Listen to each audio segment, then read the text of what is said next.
So magandang araw mga kadyap. So ito ay EcoSport. I-check natin, ibababa natin yung transmission para sa ganun ay ma-verify natin kasi ang takbo na ito parang sabihin natin hanggang second gear lang, no? O yun, hanggang second gear lang, hindi na tumatakbo na mabilis. So meron na tayong agang hint sa ganyan, no? Na-scan naman na natin, baba natin transmission.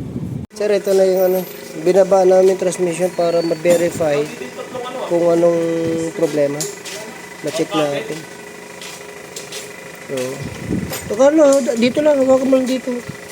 Kaya mo yan. Kaya mo yan. Hindi po siya. Hindi kaya? Hindi. Okay na. Nakakapit. Nakakapit ka. Nakakapit dun sa may ano. Yan. Ano? Nakakapit ah. Yan, nakastuck up oh. Nakataas, nakatulak. Ayan, dito yan. Yes sir, yan, confirm, naka-stack up. Yes sir, yung ship port, naka-stack up, engage na siya. Ito sir, yung transmission ng mga EcoSport. Ayan nakatulak na nakatulak na, hindi na bumalik. Dapat nakababa ito, roller. Nakatulak, kaya stack on. So sira ang ship port A. Stock engage A yan. Stock engage A. Sir, nakatulak Dapat to, nakabalik tong roller na to. Ganito. Pag tinulak mo yan, ikot mo yan, sir. Yan, binibidyo ko lang, sir, kasi yung customer. Kasi pinapacheck, ba't nagkaganon ng sasakyan niya. Pinagawa niya na daw ito sa ibang shop. Yung transmission. Bago. Pero, mukhang hindi magandang klase siguro to. May ilagay. Walang ilyuke na nakalagay. Wala na. Oo. Baga. Ganito dapat yan, sir.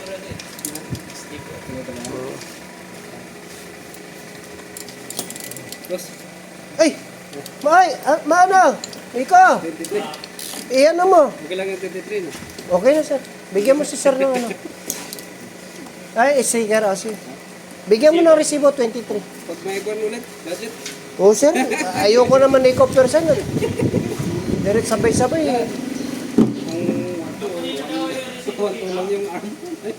Napatira Ah? sa Gawan kayo yung resibo. Ayan, stock up po.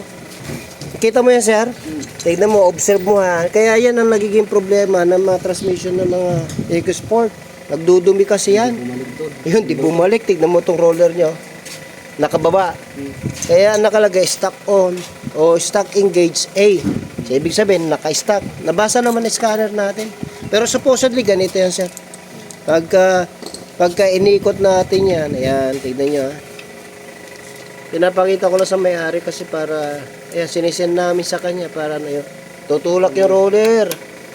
Ayan, aangat yung ship port. Tapos, ito, konti pa. Oops, bibitawan mo yan. Yun. Ganun dapat. Yun, di na. Okay. Please na-verify namin siya. Yun. Ikot mo nga. Boss. So, ayan, no. Naka-engage na siya. Pinababalik natin. Ayaw na talagang bumalik. O, ayan, no. Matigas na ang ulo mo. Parang itong mekaniko. Matigas yung ulo.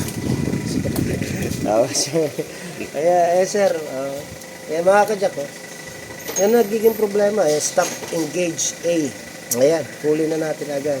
Kaya, ang gagawin natin yan, reset natin, palitan lang natin ng ship port. Pwede naman A lang, gumagana pa naman yon, kaso depende ho sa may-ari.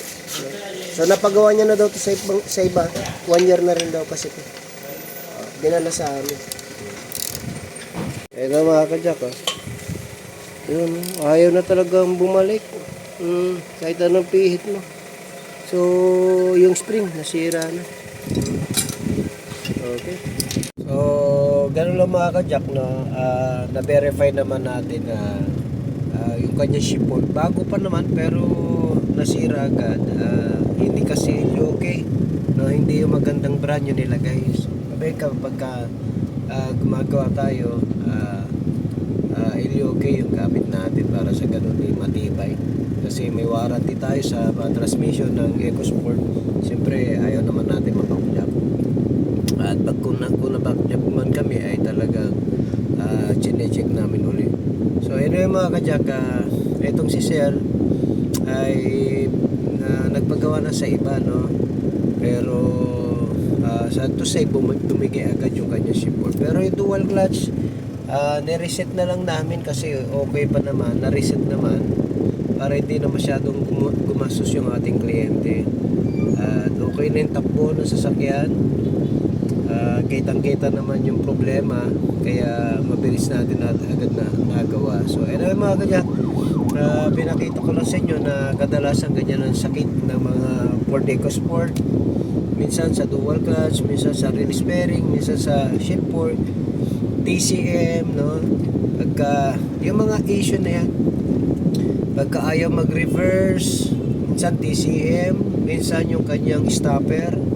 So sa dami naming karanasan sa EcoSport, marami naman na kami ng mga nagagawa. Na-accumulate namin yung mga knowledge, na-accumulate namin yung mga ginagawa namin. So nadadagdagan, no? Lalo sa mga troubleshooting. So pagka minsan ganoon din, pagka ABS din ayaw din umabante, maraming cost. So hindi lang yun ang hindi lang yun naman ang cost noon. Yung shipboard ay stock on o stock engage, marami kasi meron din kami nagawa dual clutch naman, sira naman yung dual clutch. So anyway mga kajak, hindi ho gasog ganun basta mag-verify ng o mag-check ng problema ng sasakyan, no? So i-check natin maigi kung ano yung pinagmumulan, and then kung yun naman talaga ang problema, kailangan palitan po natin yung ating tinatawag na materyales o yung parts ng sasakyan. So wear and tear ang parts ng sasakyan. Hindi siya nagkataon pero talagang ganyan talaga ang issue ng mga EcoSport. Actually magaganda yung tsura na EcoSport, no? Kaso medyo hindi ata ba napag-aralan maigi